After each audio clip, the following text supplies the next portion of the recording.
Bien, muchas gracias, Rubén. Muy buenas tardes, ¿cómo están?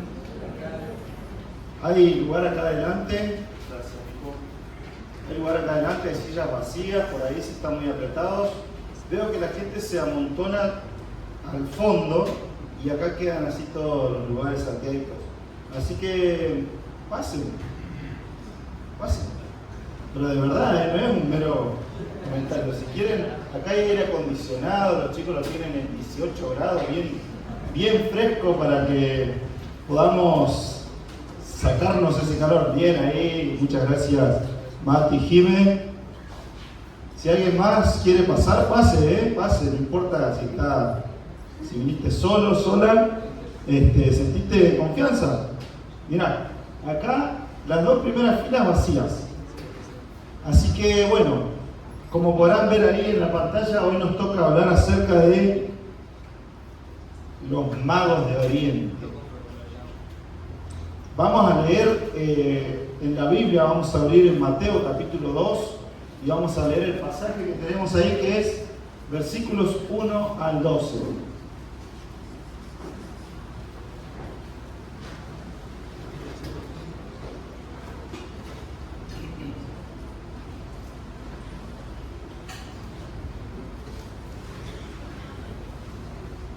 Dice así: cuando Jesús nació en Belén de Judea, en días del rey Herodes, vinieron del oriente a Jerusalén unos magos, diciendo: ¿dónde está el rey de los judíos que ha nacido? Porque su estrella hemos visto en el oriente y venimos a adorarle. Oyendo esto, el rey Herodes se turbó y toda Jerusalén con él. Y convocados todos los principales sacerdotes y los escribas del pueblo, les preguntó dónde había de nacer el Cristo. Ellos le dijeron: en Belén de Judea, porque así está escrito por el profeta. Y cita: y tú, Belén, de la tierra de Judá, no eres la más pequeña entre los príncipes de Judá, porque de ti saldrá un guiador que apacentará a mi pueblo Israel. Entonces Herodes, llamando en secreto a los magos, indagó de ellos diligentemente el tiempo de la aparición de la estrella, y enviándolos a Belén dijo: id allá y averiguad con diligencia acerca del niño, y cuando le halléis, hacedmelo saber, para que yo también vaya y le adore. Ellos, habiendo oído al rey, se fueron, y he aquí, la estrella que habían visto en el oriente iba delante de ellos, hasta que llegando se detuvo sobre donde estaba el niño. Y al ver la estrella se regocijaron con muy grande gozo, y al entrar en la casa vieron al niño con su madre María, y postrándose lo adoraron, y abriendo sus tesoros le ofrecieron presentes: oro, incienso y mirra. Pero siendo avisados por revelación en sueños que no volviesen a Herodes, regresaron a su tierra por otro camino. Gaspar, Melchor y Baltasar son los tres reyes magos popularmente conocidos, ¿verdad? Algunos están preparando ahí la piedra para arrojar, porque en ningún momento dice que eran Gaspar, Melchor y Baltasar. Y esto es una creencia popular a la que se ha llegado con el correr del tiempo. Algunos dicen que representaban estos tres reyes magos a los tres hijos de Noé, Sem, Cam y Jafet. Otros que representaban a los tres continentes conocidos en aquella época. Y mucho se ha especulado acerca de qué eran, porque dicen unos magos, pero algunos dicen que eran reyes, otros que eran magos, otros que eran sabios. ¿Cuántos eran? Tenemos la tradición que dice que eran tres. Seguramente esto se desprende de los presentes que le ofrecieron al Señor, que fueron tres. También se especula sus nombres. En el relato que leímos no dice nombres, sin embargo se les ha llamado Gaspar, Melchor y Baltasar. Y también se especula en qué momento vinieron, porque si ustedes ven cualquier imagen, cualquier cuadro o cualquier maqueta, cualquier pesebre, van a ver a los 3 Reyes Magos en qué momento de la vida de Jesús y en qué lugar. Generalmente en el pesebre. Bueno, eso también es motivo de especulación. También acerca de la estrella, qué era esta estrella, cómo era, cómo llegaron a dar con ella, cómo llegaron a interpretar que esa estrella les estaba marcando el camino para conocer al Mesías. Bueno, todas esas preguntas, todos esos interrogantes, esas especulaciones, no las vamos a aclarar hoy, no las vamos a responder porque no tenemos tanta información con respecto a estos magos de Oriente. Hoy esta ha pasado a ser una especie de tradición, ha llegado a nuestra cultura y hoy pasa a ser, junto con la Navidad y las Pascuas, uno de las fiestas más comercializables que se puede llegar a hacer, ¿verdad? Un recordatorio, todo pareciera enfocado en el comercio. ¿Cuántos de sus hijos no les preguntan qué me vas a regalar para Navidad? Y si no le pudiste regalar nada para Navidad, tienen la segunda chance, que es los Reyes, el 6 de enero, ¿verdad? Bueno, hoy vamos a hablar un poquito de esto y vamos a ver algunos mitos. Yo no sé cómo se ve ahí, porque la otra vez me había quedado muy chiquito. Uno de esos mitos dice que eran 3. Yo me acuerdo hace muchos años, creo que Omar estaba dirigiendo una especie de imbatible bíblico y yo estaba con mucha confianza ahí con mi amigo Enzo, porque dijimos, bueno, vamos a responder todas las preguntas, vamos a ganar el premio. La primera pregunta que nos toca: ¿cuántos eran los magos de Oriente? O los sabios de Oriente. Y yo no sé por qué largué que eran 2. En mi mente eran 2. Primer pregunta errada, descalificado del juego. Pero tampoco son 3. ¿De dónde sale esa idea de que son 3? Bueno, de lo que dijimos. Cuando ellos llegaron a ver a Jesús, le ofrecieron sus presentes, oro, incienso y mirra. Y entonces se supone que eran 3. Pero la realidad es que es muy poco probable que solamente 3 personas hayan hecho un viaje de tantos kilómetros desde Oriente hasta Belén, siendo solamente 3. Generalmente estos viajes se hacían en una campaña mucho más grande, en una caravana grande. Después el otro mito, como dijimos, que vieron a Jesús en el pesebre, y vemos las imágenes, vemos los cuadritos, pero el relato no nos dice eso, dice que llegaron a una casa. Hay mucho también como para argumentar al respecto. Por ejemplo, la ofrenda que ofrecieron por Jesús cuando él había nacido fue una ofrenda muy pobre. Sin embargo, si ellos ya hubieran tenido el oro que les habían regalado los sabios, no hubieran hecho una ofrenda de pobres, o bien se lo hubieran guardado, eso ya es otro tema. Pero entendemos que no, y que aproximadamente Jesús tendría 2 años cuando llegaron a visitarlo. Después, que eran reyes. Estos son mitos a los que se llega, que eran reyes de Oriente. Vamos a ver después, más adelante, qué es lo que nos dice la Biblia respecto a estos reyes, o a estos, mejor dicho, sabios que venían del Oriente. Bueno, después del nombre, que se llamaban Gaspar, Melchor y Baltasar. Y el otro mito es que todavía pasan todos los 6 de enero y dejan regalos en los zapatos de los chicos. Lo siento si hay algún chico acá, no tendría que estar, porque tendría que estar en su clasecita, pero les acabo de derribar un mito. Y bueno, por favor no me apedreen. ¿Hasta qué edad son los chicos? ¿Hasta 6? ¿Hasta 7 años? Bueno, si tenés más de 7 y todavía crees esto, discúlpenme, padre, pero creo que también es necesario hablar con verdad y ahorrarse un poco de regalos también en el alma. Bueno, creo que después van a hablar conmigo. Eso no alcanza a escuchar. Bien, vamos a ver qué es la información que podemos tener respecto a estos sabios de Oriente. Información que podemos medianamente corroborar, ¿sí? No especulativa ni nada, sino que hay mucho estudio y se ha podido llegar a estas verdades.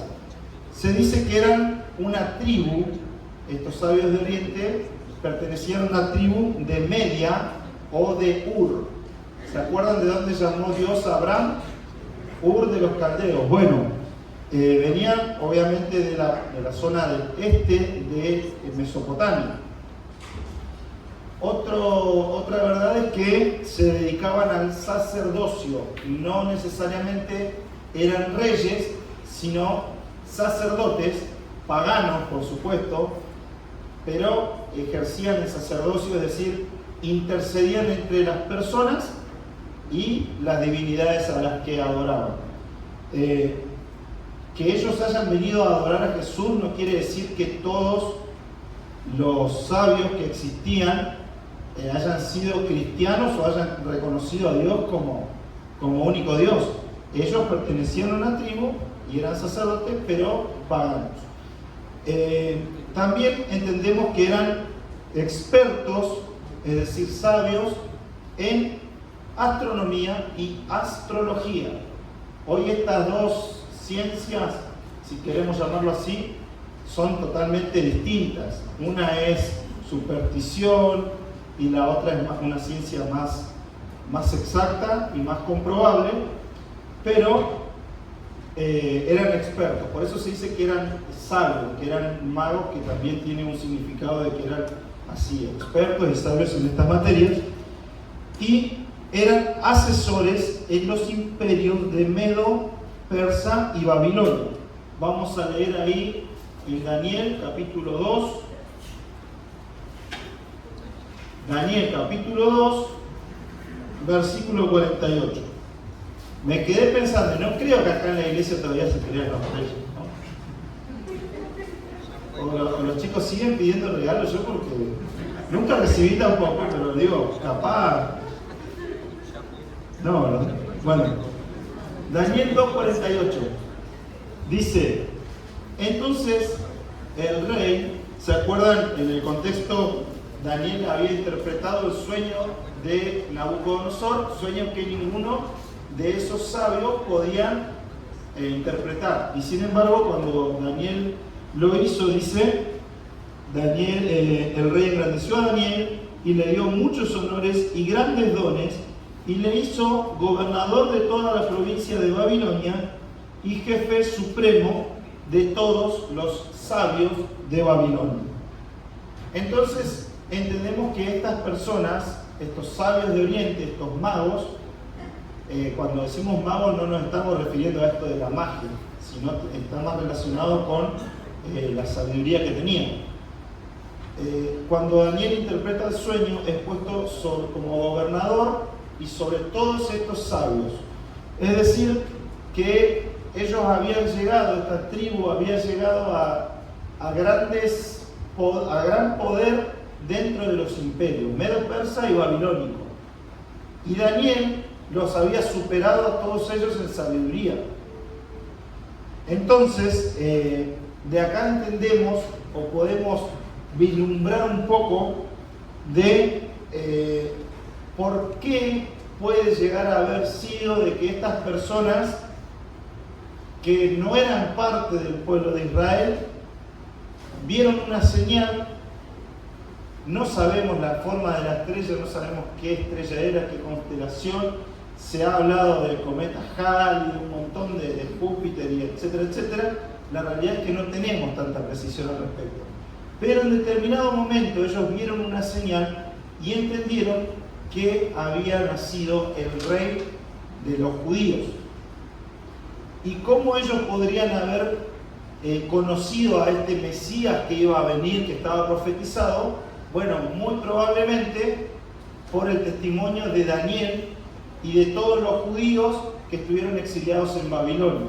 Seguramente ya esta influencia tanto de Daniel como de los judíos pesaba mucho dentro de estos sabios, y cuando llegó el momento en el que el Mesías nació, ellos tenían ya un concepto de que iba a venir un rey que era digno de ser adorado.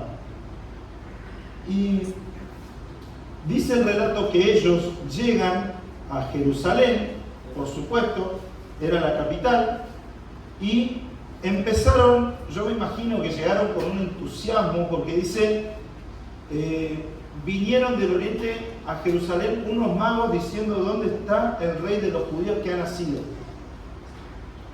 Imaginémonos que iban a ser alguien tan esperado, profetizado, que iba a traer esperanza, que iba a traer liberación, y llegaron estos magos de Oriente, que repito, no eran parte del pueblo de Dios, y empezaron a preguntar: ¿dónde está? ¿Dónde está? ¿Ya nació?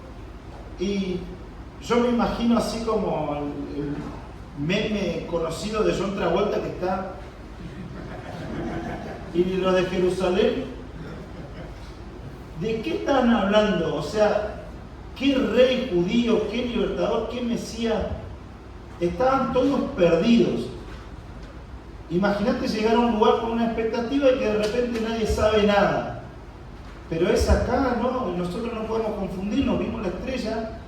Y esto llegó a oídos de Herodes, y Herodes lo que hace es consultar, porque Herodes era judío, pero era un gobernador puesto en la región de Judea por los romanos. Entonces él consulta a los sacerdotes, demostrar un falso interés en el Mesías que había nacido, y lo que quería que los magos hagan era el trabajo de investigación, y que vuelvan y le digan: lo encontramos al rey de los judíos, encontramos al Mesías, está en Belén, en tal casa. Ahora sí venía a adorarlo, sí, lo iba a adorar. Herodes, él lo quería matar. ¿Por qué? Porque atentaba contra su posición. De hecho, no lo leímos ahora, pero a partir del versículo 13 en adelante está el relato de la matanza de los niños. Leímos nosotros que Dios le avisa en sueños a los magos que no vuelvan a Herodes. Y ellos se volvieron a su tierra, a Oriente, por otro camino. Cuando Herodes sabe esto, se entera, lo que hace es directamente mandar a matar a todos los niños menores de 2 años. Así que entendemos que Herodes le había demostrado un falso interés, pero también el odio, porque él realmente, cualquier amenaza contra su reinado, iba a responder con odio, iba a matar, y es lo que dice en el pasaje que a partir del versículo 13 al 23. Bien, vimos acerca de Herodes, ahora vamos a ver acerca de los religiosos. Herodes le consulta a los religiosos porque eran los que sabían, eran los que estaban informados, eran los que sabían de la profecía y eran los que tenían la verdadera información, dónde iban a ser. Pero estos religiosos, lo único que leemos que hicieron es, versículo 5, le dijeron: en Belén de Judea, y le citan una profecía. Esto denota una total indiferencia de parte del pueblo religioso. Y nos preguntamos, ¿no debieran haber sido ellos los primeros interesados? Tuvo que venir gente de muy lejos, ajenos al pueblo escogido de Dios, para preguntar por el Mesías, y ellos que tenían la profecía, ellos que eran los encargados de transmitir al pueblo, de interceder por el pueblo, eran los que verdaderamente sabían, eran los pocos que tenían acceso a la información, a las profecías, a la ley. ¿No debieran ellos haber ido corriendo junto con los magos a buscar porque había nacido el Mesías que ellos predicaban? Sin embargo, la reacción de ellos fue una indiferencia total. Y esto es muy común, que donde se espera que haya el mayor interés, donde se espera que realmente se transmita a Dios, es donde más indiferencia hay. Esto pasa en todos lados y tristemente, y ojalá no suceda, pero en la iglesia puede llegar a pasar. Que de aquellos de los que la gente más espera, que espera que le transmitan a Dios, porque supuestamente van a la iglesia, conocen, y sin embargo, ¿cuántas veces ven en nosotros una total indiferencia? Ellos estaban más preocupados en los ritos, en las actividades, que en la persona de Dios. Que no nos toque a nosotros ser parte de este grupo religioso que sabemos de teoría, pero que en realidad somos indiferentes al Mesías. Y la tercera reacción que vamos a ver es la de los magos de Oriente. Porque estos magos, en primer lugar, tuvieron una búsqueda de Dios. Ellos vieron una señal. Ellos supieron que esto era algo divino. Y ellos diligentemente se apresuraron, fueron a buscar al Mesías. ¿Estás buscando a Dios? Yo no sé cuál es el motivo por el que estás acá. Tal vez te invitaron, tal vez venís por algún motivo o venís por alguna persona, pero ¿realmente estás buscando a Dios? ¿O simplemente venís como para sentirte bien, porque te gustan las canciones, o porque te gusta escuchar que te digan que te aman, que Dios te ama? Pero de tu parte, ¿hay una búsqueda de Dios? Sabemos que Dios busca al hombre. De hecho, Él vino, se entregó en una cruz y busca al ser humano. Pero de tu parte, ¿estás buscando a Dios? Fíjate lo que dice Salmos 145, 18.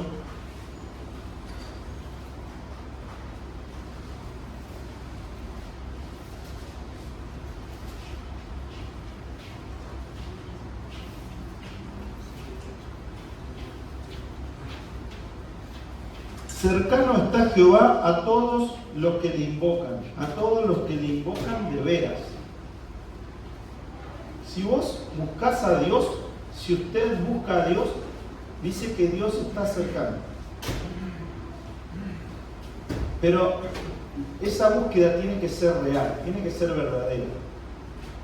Si vos estás buscando a Dios solamente porque tenés una necesidad y querés que Dios supla esa necesidad, porque estás necesitando algún trabajo o porque tenés un problema de salud y te acordás de buscar a Dios, bueno, no sé si eso es una búsqueda tan auténtica, porque lo que estarías buscando sería una solución.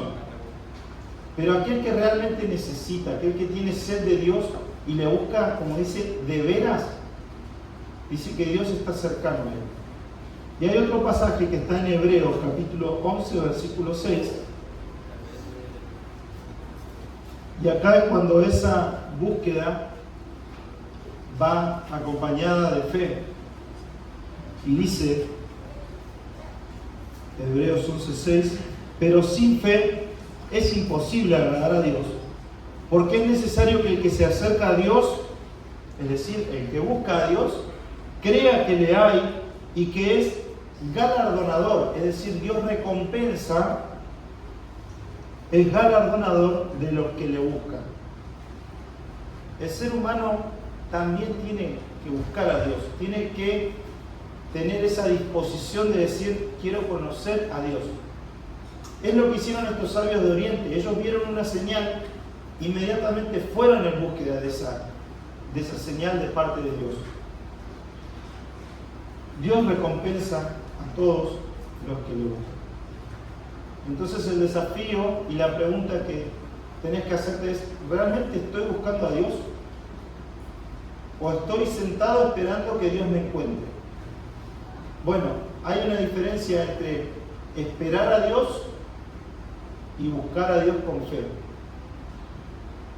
Pero también leemos que estos magos de Oriente, ante la realidad del Mesías, no solo que su reacción fue de buscar dónde estaba ese Mesías, sino que también cuando llegaron a la casa, nos dice el versículo 10, al ver la estrella se regocijaron con muy grande gozo. Y te invito a leer lo que dice también en el Salmo, capítulo 16, Salmo 16, versículos 8 al 11.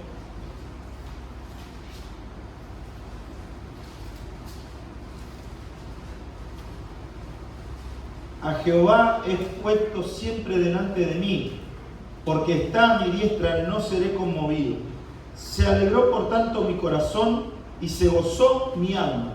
Mi carne también reposará confiadamente, porque no dejarás mi alma en el Seol, no permitirás que tu santo vea corrupción, me mostrarás la senda de la vida, en tu presencia hay plenitud de gozo, delicias a tu diestra para siempre.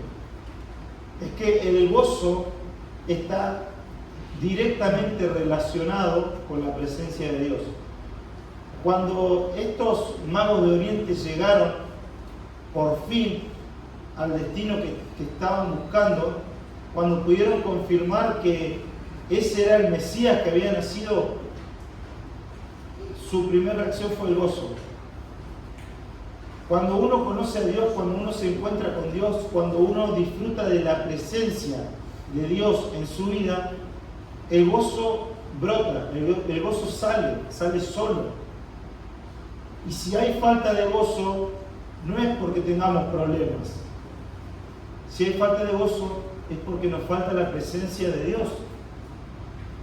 Cuando nosotros vemos a lo largo de la Escritura que alguien se goza, es porque estaba Dios ahí presente, porque Dios confirmaba, porque Dios respondía, o porque Dios mismo estaba haciendo algún milagro. Pero el gozo tiene que ver con la presencia de Dios. Y si te falta gozo, seguramente no estás cerca, te estás alejando de la presencia de Dios. Estos magos, cuando estuvieron en la presencia del Mesías nacido, se regocijaron, tuvieron gran gozo. Y en tercer lugar, la adoración. Esto lo vemos en el versículo 11, Mateo 2 es el pasaje. Al entrar en la casa vieron al niño con su madre María y postrándose lo adoraron y abriendo sus tesoros le ofrecieron oro, incienso y mirra. Y esto de la adoración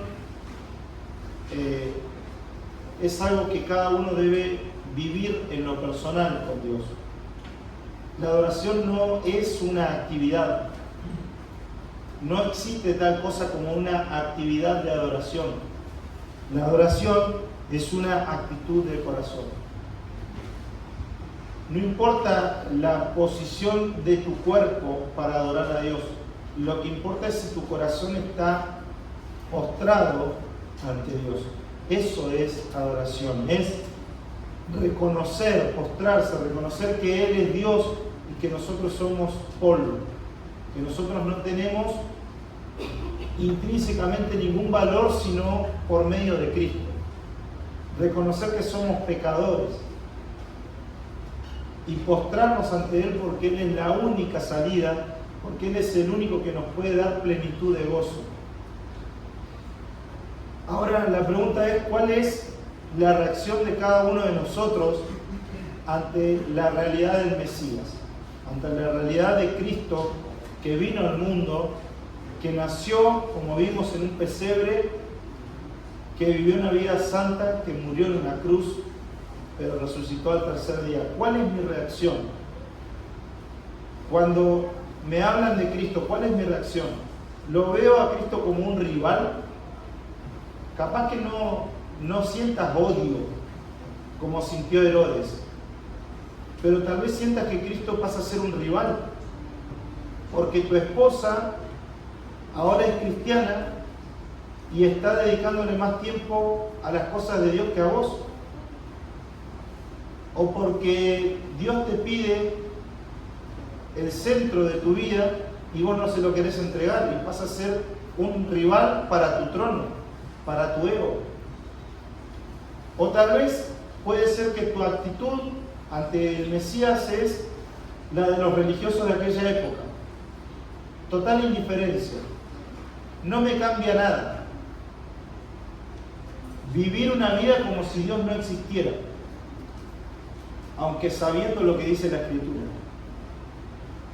Tener cuidado que esa no sea tu reacción, sino que sea la reacción de los malos. Una reacción de buscar, de querer conocer a Dios, de moverse en busca de Dios. Una reacción de gozo cuando conoces a Cristo, cuando Él transforma tu vida. Y una reacción y una actitud de adoración, de poder decir: he encontrado a Dios y reconozco que Él es todo y que yo no soy nada. Estos magos de Oriente cumplieron su misión. Vinieron, llegaron a la casa, adoraron al Mesías y se fueron por otro camino. Y yo supongo que ellos deben haber tenido un cambio total en sus vidas. No era un rey más, no era un emperador más, era el Hijo de Dios que había venido al mundo. Y seguramente, si vemos que Dios se encargó de avisarles en sueños, es porque Dios estaba con ellos. Y realmente es un desafío para nosotros tener esta actitud que tuvieron estos magos de Oriente, que no conocían las Escrituras, que no conocían al Dios de Israel, pero cuando tuvieron la oportunidad de escuchar, de ver una señal, fueron. Y fueron recompensados. Fueron recompensados porque ellos creyeron. Yo no sé cuál es la actitud que vos vas a tomar. Si vas a ver a Dios como un rival, o si vas a ser indiferente, o si vas a adorarlo. Pero la oración nuestra, la oración de la iglesia, acá en Cinco Santos, es que si estás escuchando el mensaje, no seas como Herodes, que rechazó abiertamente al Mesías. No seas como los religiosos, indiferentes, sino que puedas ser como estos magos. Que puedas encontrar a Dios, que puedas gozarte y que puedas adorar. ¿Oramos?